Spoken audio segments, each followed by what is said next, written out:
Imagine this. You're at the airport in an English-speaking country. A security agent asks you questions you don't understand. Or you're on the couch watching a new TV series. You try to watch it in English, but it's hard to follow. These are just two examples of situations where you might miss opportunities simply because you don't understand what you hear. And we've all been there. There are many reasons why it's hard to understand native English speakers. They talk fast. They have different accents. People from Australia and Texas might not understand each other completely, even though they speak the same language. And native speakers use slang words or informal language that you might not know. And remember, your English vocabulary is still small, but it's growing. Here's my tip. Don't try to understand every single word. It's not important. It'll only make you feel frustrated or like you're failing. Instead, try to understand the main ideas. Think about it. Even when you listen to your own language, you don't always understand every single word. Your brain doesn't stop working just because you don't understand a word.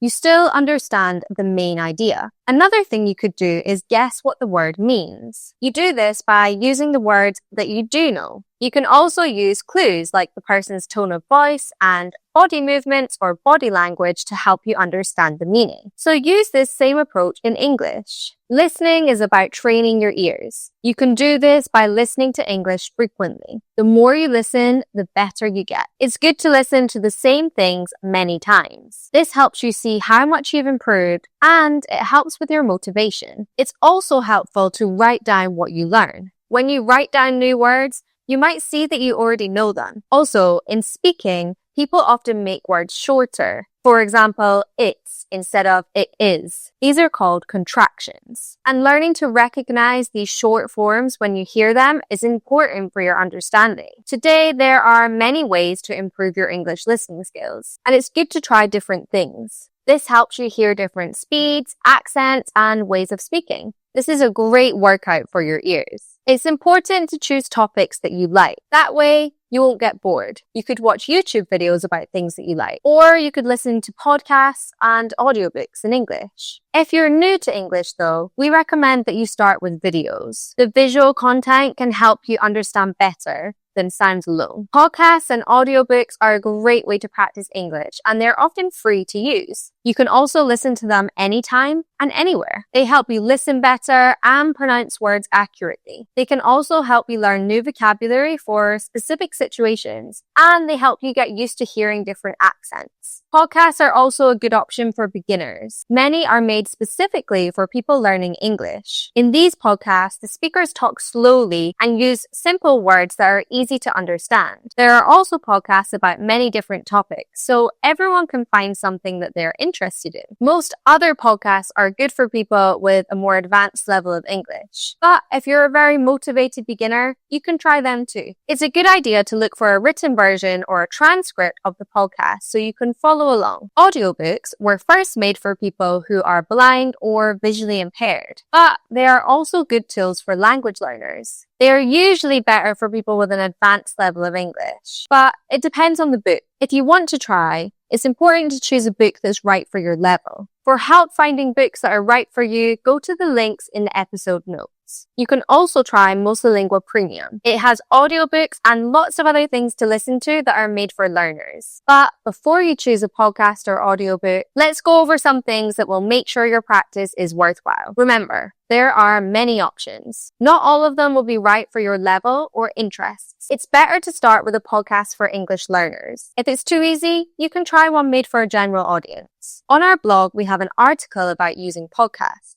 It has a list of podcasts that we recommend for different levels. The link is in the show notes. When you feel ready, try to listen to audio about things you like or need for work or school. You can also listen to audiobooks. Like I said, these are usually better for people who know a bit of English already. But if you are a beginner and you want a challenge, choose a book that's good for language learners. For example, you could try The Little Prince or the first Harry Potter book. It's good to start with a short book or a book that doesn't have too many characters. I have one more tip for you. When you listen, use the pause and rewind buttons if you need to. If you listen to something many times, you'll remember it better. Also, if it's too hard to understand, you can make the audio slower. Most apps have a button to do this. Making the speed 0.75 will help. That's the end of this episode. Let's summarize the main ideas. First, don't try to understand everything. It's not needed and it can make you feel bad about yourself. You might even give up on learning if you feel like you aren't progressing. Next, listen to different voices to practice understanding different accents.